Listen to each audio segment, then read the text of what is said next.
Mwaramutse neza mwese.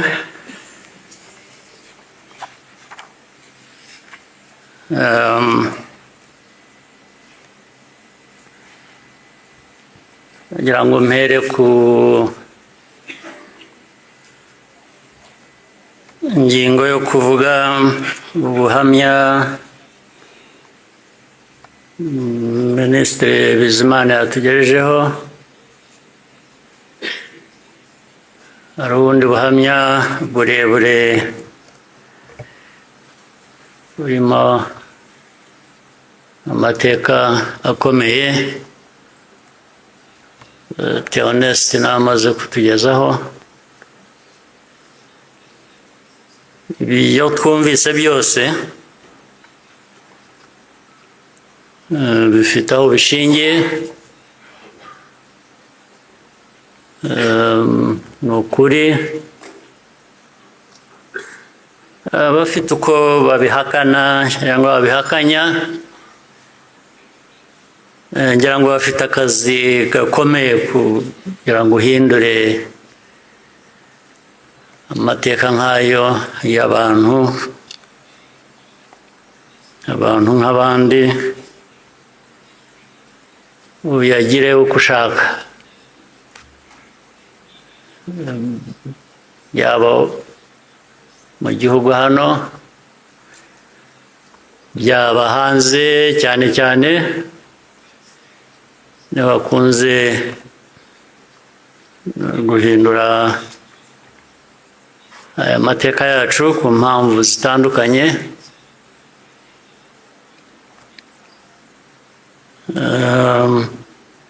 Ibi rero ngira ngo bafite ibyo bazahangana nabyo kugira ngo abantu bahindure amateka nk'aya bayavuga ukundi. Ariko icyo navuga nk'ibyo Theoneste yavuze,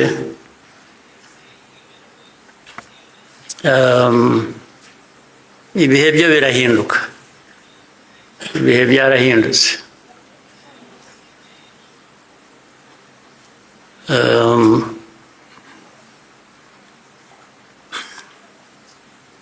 Nta uzongera gupfa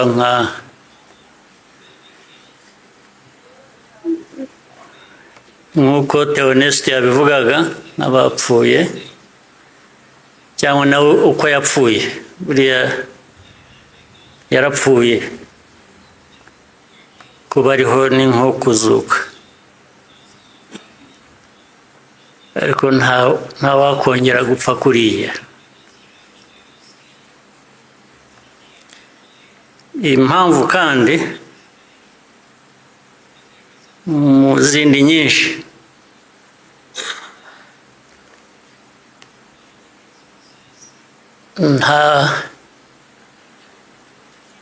ntabwo wakwica umuntu kabiri.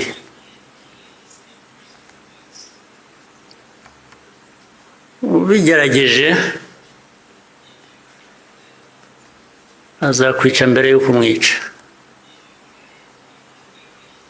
Ubwo turi aha mutureba, bamwe bajya bashinyagura bavugira hanze. Igihugu cyose, igihugu cy'u Rwanda ureba, ntabwo gishobora gupfa kabiri.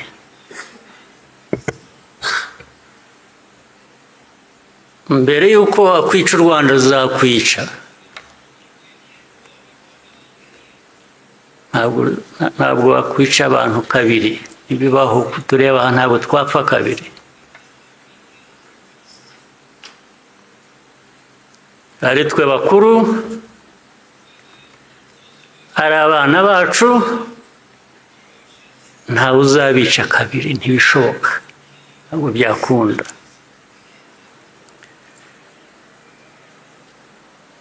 Tuzabaho nk'uko abantu bakwiriye kuba babaho, nk'uko abandi abari bose babaho, byanze bikunze. Ntawe twabisaba kubaho, ntawe.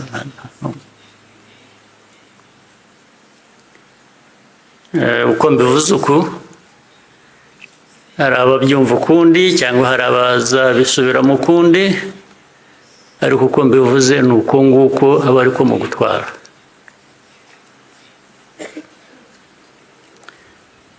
Ndabasaba rero ngo nkomeze ijambo ryanjye mu rurimi abashyitsi bamwe hano bumva batagombye kubasemurira, cyangwa se benshi cyane bari hanze bafitanye isano n'amateka yacu, harimo n'abo bayahindura bakayagira uko bashaka. Ndagira ngo mvuge mu rurimi bashobora kumva ntawe basemuriye. Today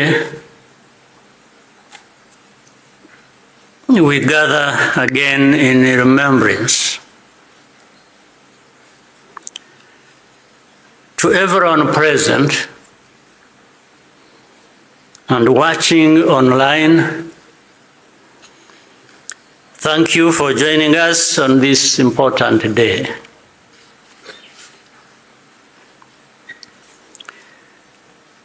We deeply appreciate the friends who join us every year in person or in spirit without fail.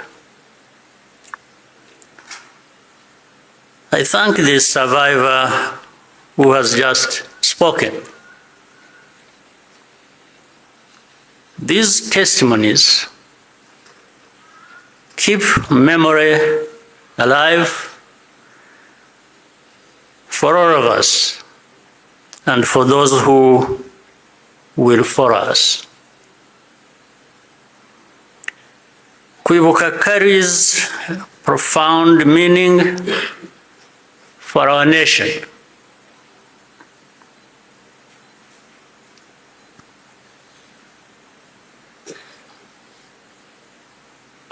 It is how we confront and overcome the divisions that nearly destroyed us. This day empowers us all. We draw on the strength of survivors who provide the reservoir of humanity that feeds our nation's soul. To all survivors, know that you are not alone. We stand with you always. Everything we have achieved was only possible because all Rwandans decided to join hands in a common purpose. We honor the role played by every Rwandan in our country's rebirth. The reality of the genocide is clear for all to see. The ringleaders were convicted in international courts with rigorous evidence. The Gacaca process documented the course of the genocide in every single village and neighborhood in Rwanda. Over 50 million handwritten pages were produced during the 10 years of Gacaca. Right here, where we are standing, 250,000 victims of the genocide are laid to rest. And in 2018, the United Nations General Assembly adopted a resolution that called the genocide against the Tutsi by its proper name, with the support of every member state but one.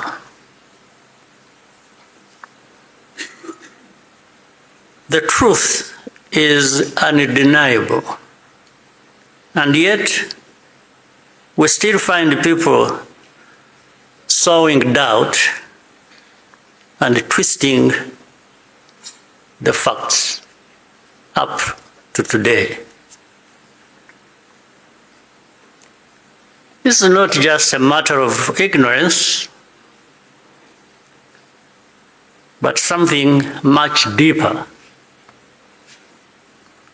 It means that the risk of seeing history repeat itself is a constant danger. If we allow ourselves and our friends to become indifferent. Genocide denial begins long before the genocide itself is committed.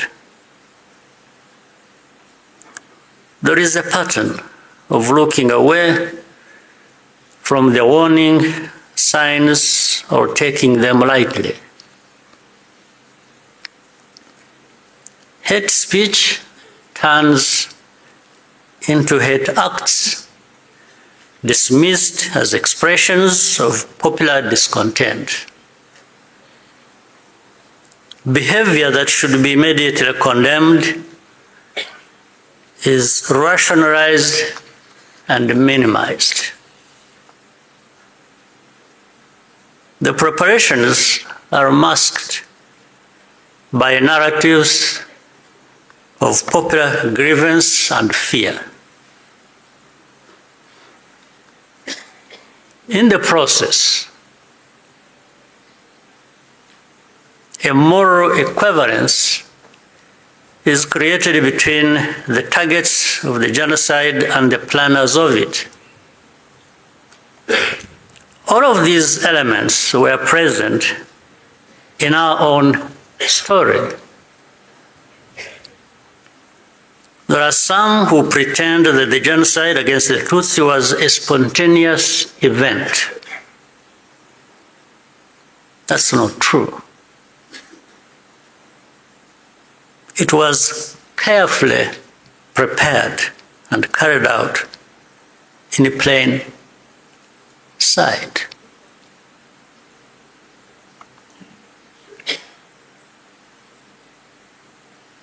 Regrettably, some who spoke the truth at the time, and who were even eyewitnesses, later became peddlers of distortion, mainly for political reasons. Militias were openly trained and indoctrinated in hate. Weapons were imported in large quantities, and Rwandans who opposed it were threatened or killed. Before 1994, communities were subjected to waves of smaller massacres meant to normalize the killing and also to measure the reaction of the wider world. And with only a few heroic exceptions, the world was unconcerned until it was too late. In the early 1960s, after countless Tutsis were killed or forced into exile, international voices such as Bertrand Russell to name just one, described it as systematic extermination. The pattern continued in the 1980s and early 1990s. When Tutsi communities such as the Bagogwe in the northwest were targeted in organized attacks,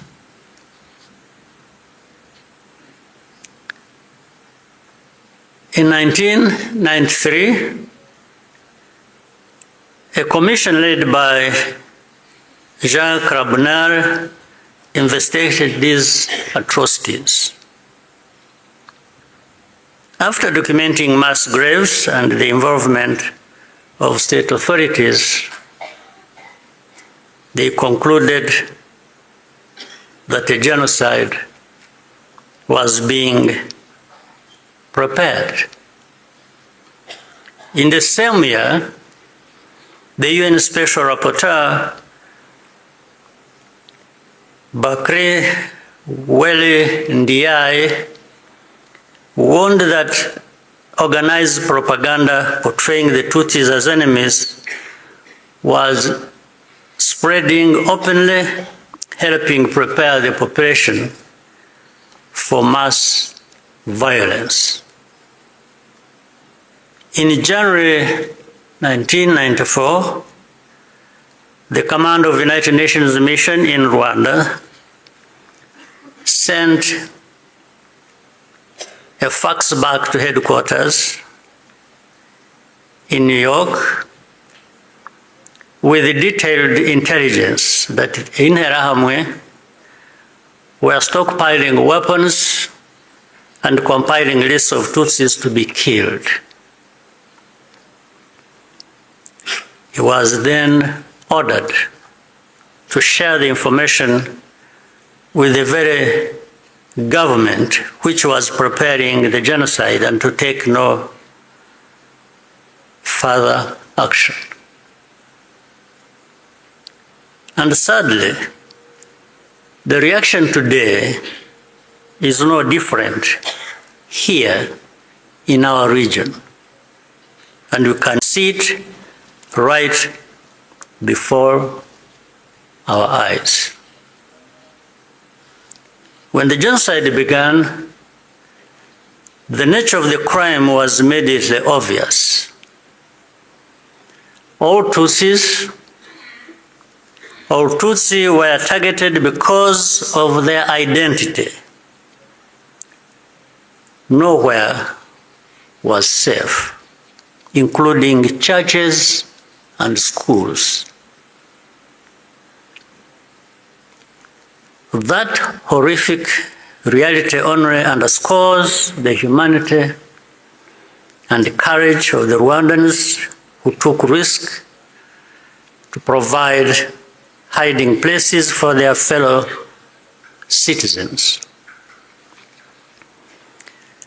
The reaction of the international community was to evacuate foreigners and withdraw most peacekeepers. At Eto, Kichikiro, when the peacekeepers withdrew, thousands of desperate Tutsi were left to die. Such scenes were repeated across the country. If these forces had instead been supported to protect Rwandans, the killers could have been deterred and many people would still be alive. The lives saved by the United Nations peacekeepers who were allowed to remain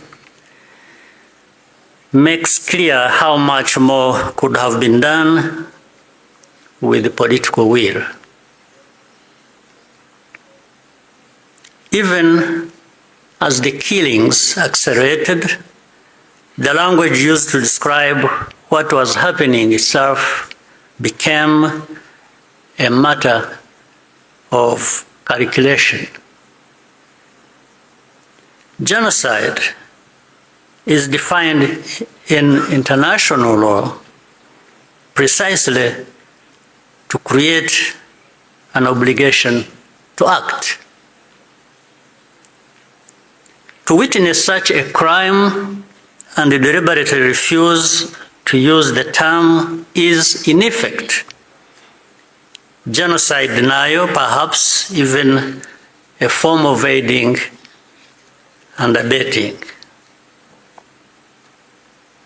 The technology existed to disrupt the radio broadcasts that directed the killings. The planes capable of jamming those signals were available. Officials even calculated the hourly cost of the mission. In the end, the operation was deemed to be too expensive and potentially also a violation of Rwanda's sovereignty. So the cost was more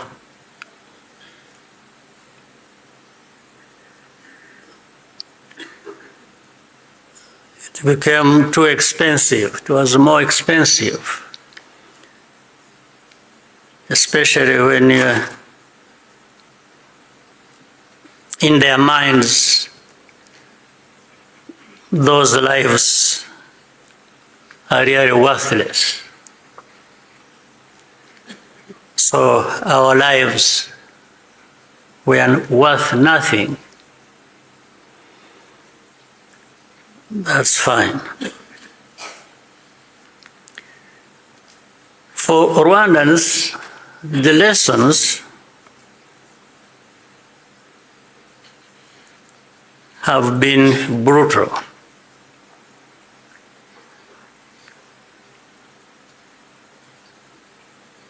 And those lessons have not been forgotten.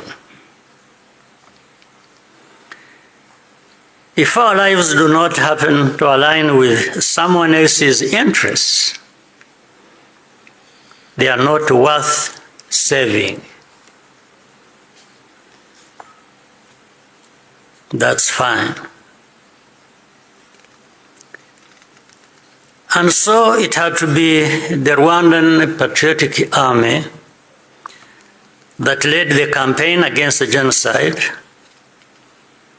and ended it. Our deepest source of grief was always that we could not arrive earlier. This is a simple truth of history, which many today still have reservations about acknowledging, for reasons we do not and maybe will never understand. The culture and character of today's Rwanda Defense Forces, RDF, was forged in those dramatic moments. It guides the conduct of our forces who serve abroad excuse me, in peace-building missions, earning universal respect. Indeed, no sanctions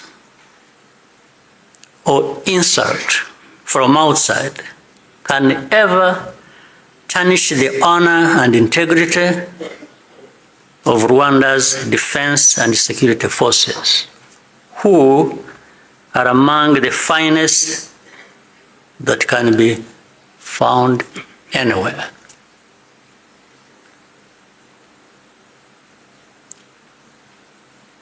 I look forward to raising this matter of sanctions at the highest level to understand the basis for such an injustice.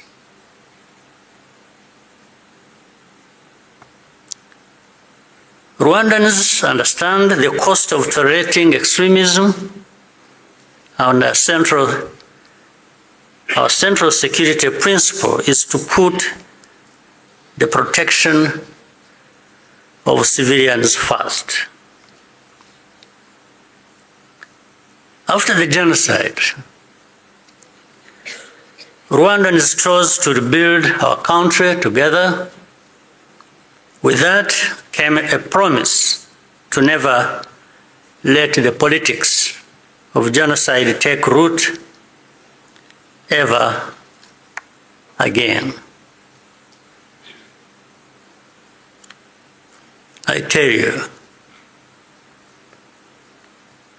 genocide cannot happen here again.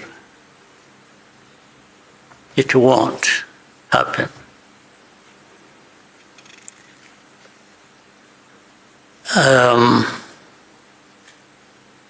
Even with those noises you hear in the region of people gathering from Europe, from wherever, and meeting in Kinshasa and bringing the son of Habyarimana and relatives and others from wherever and gathering. All of that is just noise. It cannot amount to anything that will happen here of that kind again. It cannot happen. And I'm saying this not just as a person. And I'm just saying it because I know everyone, and young and old,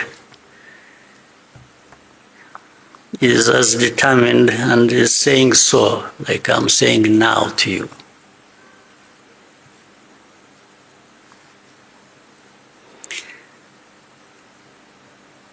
Along the way, Rwandans faced constant criticism and many attempts to twist our history. But the power we will always have is to use our minds to see the truth, and our voices to speak up when something is not right. You can never silence us in whatever form. We must be clear about the dangers that remain. When the genocidal government collapsed in July 1994, the soldiers and the militia fled across the border into DRC, forcing millions of civilians along with them. Inside the camps, they organized into what is now known as FDLR and launched a sustained cross-border insurgency against Rwanda, claiming tens of thousands more lives. This was the period known as the Abacengezi insurgency, and the western border was only fully secured by the end of the 1990s through the combined efforts of our army and the brave residents of those areas. And since then, our defensive measures have been aimed at ensuring that such attacks can never again be made across our borders. This is not a problem that should be left to Rwanda alone. Doing so only rewards those behind the threats, while Rwanda is penalized for standing up for itself. Imagine a farmer whose field catches fire. At first, the flames are small. A few neighbors think it does not concern them. Others say the wind will change and the fire will die out on its own. So they watch and wait. But the wind does not change. Meanwhile, a pyromaniac is secretly adding fuel to the fire. So the fire spreads from one field to another, and then into the forest and the towns and beyond. Only then do people run with buckets of water and call for the establishment of a fire department. Africans, more than most, should understand that the danger of moral passivity in the face of hatred and violent extremism.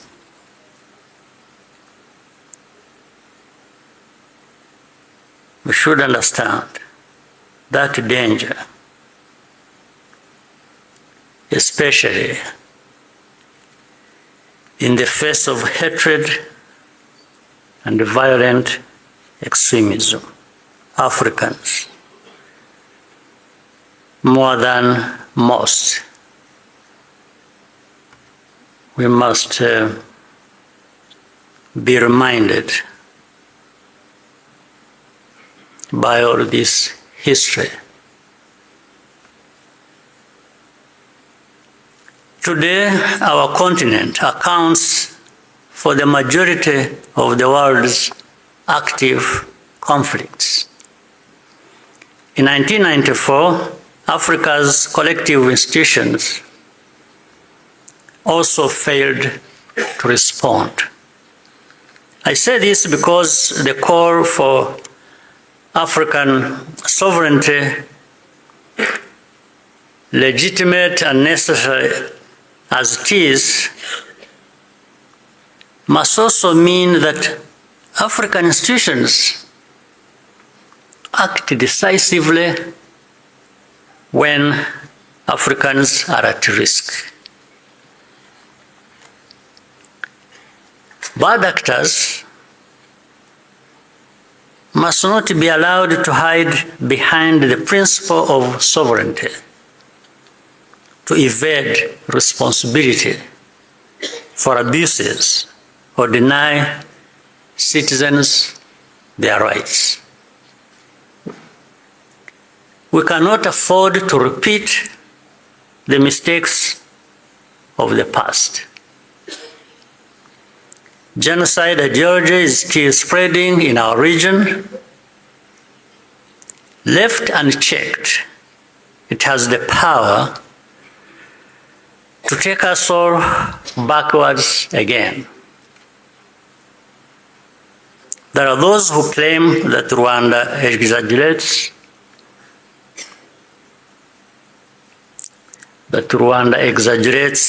these concerns, or that we have ulterior motives.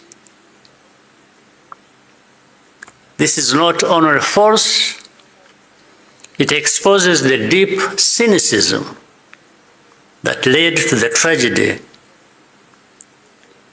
we commemorate today. What sustains Rwanda today is the unity of Rwandans and the convictions that, like all people, we have the right to live in safety and dignity and at peace with all our neighbors. What we ask is for partners to join with us to fight extremism, rather than punishing Rwanda for defending itself. We owe future generations of Rwandans more than survival. They deserve to inherit a secure, united, and bold country and an integrated and confident Africa. We invite you to stand with us in remembrance and also in action. I thank you for your patience and kind attention. Murakoze cyane.